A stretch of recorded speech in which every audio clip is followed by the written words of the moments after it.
Salam sejahtera kepada doktor dan rakan-rakan sekalian. Today Group 7 is going to talk about the title entitled Shear Strength, Shear Stress. So what is shear strength? It is the ability to resist forces that causes the material's internal structure to slide against itself. The shear strength of a material can be measured in either the vertical or horizontal direction. So here's the example of shear strength. For example, lifting a horizontal stacks of books by pressing them on both extreme ends, which is each hand acting as a support. The compressive force induced by squeezing the stack of books generates a frictional forces between the books. This friction is a vertical force that keeps the books from sliding against each other and falling apart. So the uses of shear strength are analyzing soil behavior and predicting adhesive, which is high shear strength performance. So by testing for determining shear strength, we can use direct shear test, triaxial compression test, unconfined compression test, vein shear test, and borehole shear test. So how is shearing stress calculated? Which is average shear stress can be calculated by taking the ratio of force per unit area.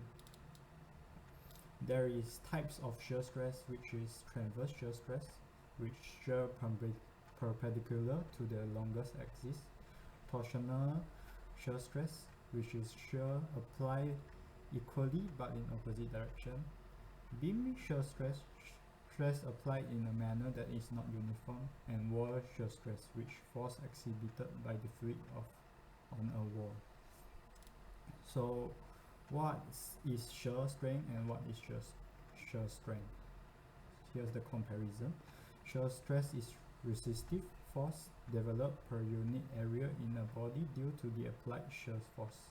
Shear stress is a variable quantity and a function of force and area, while shear strength is the ability of the material to resist shear load until failure. Shear strength is property of a material which does not change. It is the maximum shear stress a material can withstand before failure.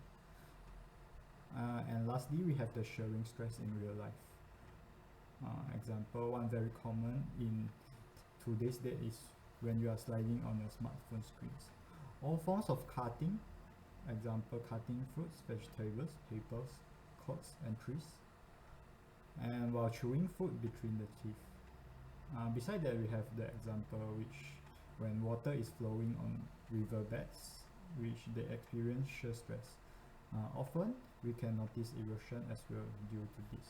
And we have final example, which is when a moving vehicle starts or stops and the surface of seats experience shear stress. That's all from Group 7. Thank you.